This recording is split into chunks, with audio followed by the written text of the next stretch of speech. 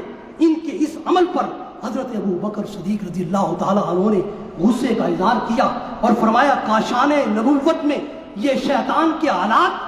رسول اللہ صلی اللہ علیہ وسلم نے یہ سنا تو فرمایا اے ابو بکر انہیں گانے دو کیونکہ آج عید کا دن ہے۔ حاضرین و ناظرین گرامی قدر، اگر غنا گانا مطلقاً حرام ہوتا تو اس کا گزر کاشان نبوت کی طرف کبھی اور بالکل نہ ہوتا۔ حضرت ابو بکر صدیق نے اسے بند کرانا چاہا، مگر رسول اللہ صلی اللہ علیہ وسلم نے اس کی اجازت اور رخصت دی اور لوگوں سے نرمی کی تاکہ وہ اپنا دل بہلا سکے، کیونکہ ہر شخص سخت زور اور سخت پابندی کا متحمل نہیں ہو سکتا۔ حاضرین و ناظرین گرامی قدر، صوفیاء اکرام نے سما کو اس لیے اختیار کیا تاکہ اس کے ذریعے بر صغیر پاک و ہند کے موسیقی کے رسیا لوگوں کے دلوں کو اسلام کی طرف پلٹایا جائے۔ سما اور موسیقی کے ذریعے انہیں خیال دیا جاتا ہے، ان کی توجہ کو مرتکز کیا جاتا ہے، ان سے تصور شیخ کا مراقبہ کرایا جاتا ہے۔ سما میں خیال انسانی زندگی کے جہان باطن کا عام ترین حواس ہے اور اس سے انسان کی قوت متحیلہ اور قوت متصرفہ دونوں کام لیتی ہیں، اور اس خیال کو حدیث مبارکہ میں نیت سے تعبیر کیا گیا ہے۔ ارشاد فرمایا انما الاعمال بالنیات، رواہ البخاری۔ اعمال کا دار و مدار نیت پر ہے، نیت ہی خیال ہے اور یہی اعمال کی کسوٹی ہے، اور یہی خیال ہی حیات ہے، اور حیات کی کل حقیقت خیال ہی خیال ہے۔ اس لیے اقبال نے کہا حیات کیا ہے خیال و نظر کی مجذوبی، حیات کیا ہے خیال و نظر کی مجذوبی۔ خیال کی محویت انسانی زندگی کا نصب العین ہے، خیال ہی عقیدہ بنتا ہے اور عقیدہ ہی پرستش کی بنیاد اور اساس بنتا ہے، اور اس خیال کو پھر یقین کی منزل پر پہنچایا جاتا ہے، اس لیے کہ فقط خیال یقین اور ایمان کے بغیر بے اثر رہتا ہے اور بے نتیجہ دکھائی دیتا ہے۔ اس لیے ماہر القادری نے کیا خوب کہا خیال و فکر کی شیشہ گری میں کچھ بھی نہیں، خیال و فکر کی شیشہ گری میں کچھ بھی نہیں، یقین نہ ہو تو فقط آگاہی میں کچھ بھی نہیں، یقین نہ ہو تو فقط آگاہی میں کچھ بھی نہیں۔ خیال انسان کو درد و سوز دیتا ہے اور یہی مقام بندگی ہے۔ انسان اپنے خیال کے درد و سوز میں ساری حیات گزار دیتا ہے اور یہی خیالی شان بندگی اور کمال بندگی کی طرف لے جاتا ہے۔ اس لیے اقبال کہتا ہے متاع بے بہا ہے درد و سوز و آرزو مندی، مقام بندگی دے کر نہ لوں شان خدا بندی۔ نماز کے لیے محبوب حقیقی سے نکاح اور وصل کے علاوہ کوئی بہتر اور عمدہ خیال نہیں ہے، بلکہ یہی خیال دیدار حق اور شوق نکاح ہی اصل نماز ہے۔ اور اس خیال کو اقبال یوں مرکوم کرتا ہے شوق اگر تیرا نہ ہو میری نماز کا امام، شوق اگر تیرا نہ ہو میری نماز کا امام، میرا قیام بھی حجاب میرا سجود بھی حجاب، میرا قیام بھی حجاب میرا سجود بھی حجاب۔ حاضرین و ناظرین گرامی قدر، خلاصہ کلام کی طرف بڑھتے ہوئے عرض کروں سما اور موسیقی یہ دونوں سر، دھن، لگن، آواز اور کلام کا مرکب ہے۔ یہ سما انسانی جذبوں کو مہمیز دیتا ہے، رزمیہ دھن سے دل دھڑکنے لگتے ہیں، سوز و سر جذبہ ایمانی کو فروغ دیتے ہیں، جنگوں میں جذبہ جہاد کو نمو دیتے ہیں۔ سما اور موسیقی انسانی جذبوں کا صرف ایجان ہی نہیں ہے بلکہ ان کا صحیح عرفان بھی ہے۔ اگر مقاصد جلیل ہوں تو اسباب بھی سچے رنگ میں رنگے جاتے ہیں۔ سما اور موسیقی انسان میں موجود جذبہ و ایکان کو رواں دواں رکھتے ہیں۔ برے صغیر پاک و ہند کے سلسلہ چشتیہ کے صوفیاء نے اسی حقیقت کی معرفت پاتے ہوئے ہندوؤں کو اسلام کے قریب لانے کے لیے سما کا اجتہادی عمل شروع کیا تھا۔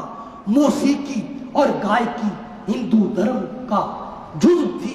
سما کے اختراع اور ایجاد نے انسانی جذبوں کو روحانی رجحانات کے ایک جہان باطن میں آباد کر دیا تھا اور ایک خود شناسی کی دنیا ان پر وا کر دی تھی، اور سما نے ان کے باطن کو وحدت الوہیت کے آفتاب سے روشن کر دیا تھا۔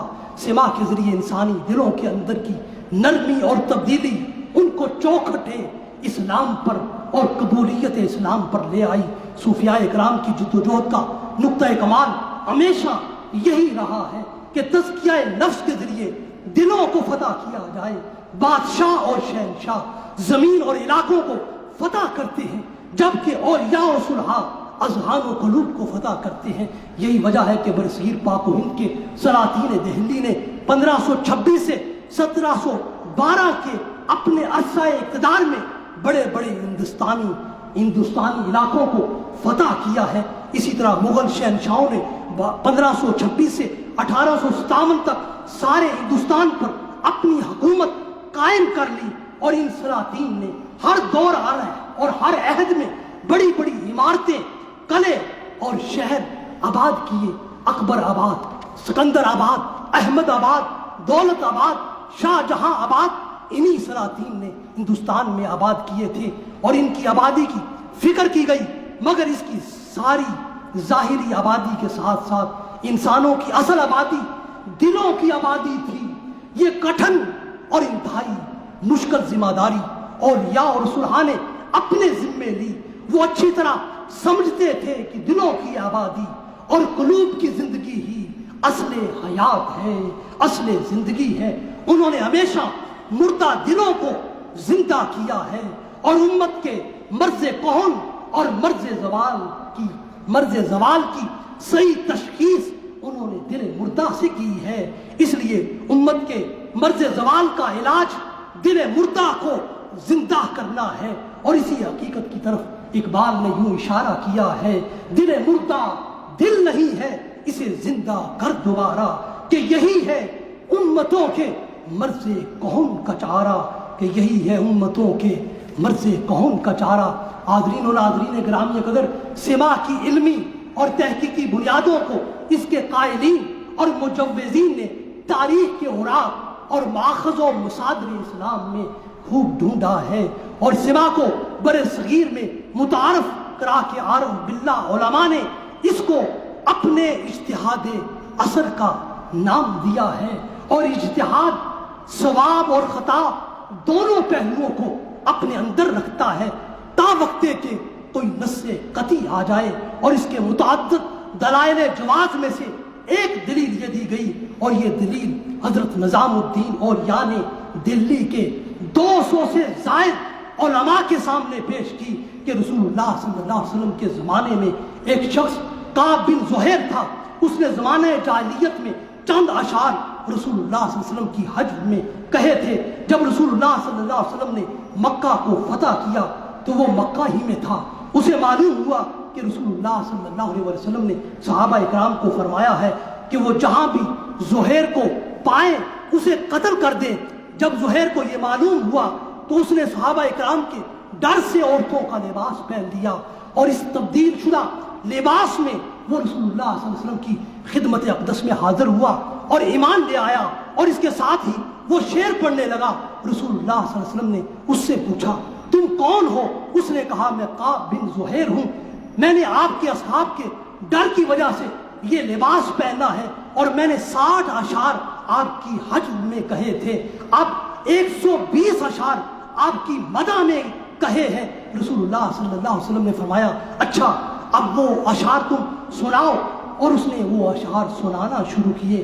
جب وہ اس شعر پر پہنچا نبہت ان رسول اللہ صلی اللہ علیہ وسلم او عدنی والعفو عند رسول اللہ معمول وہ جب یہ پڑھتا ہے کہ رسول اللہ صلی اللہ علیہ وآلہ وسلم نے مجھے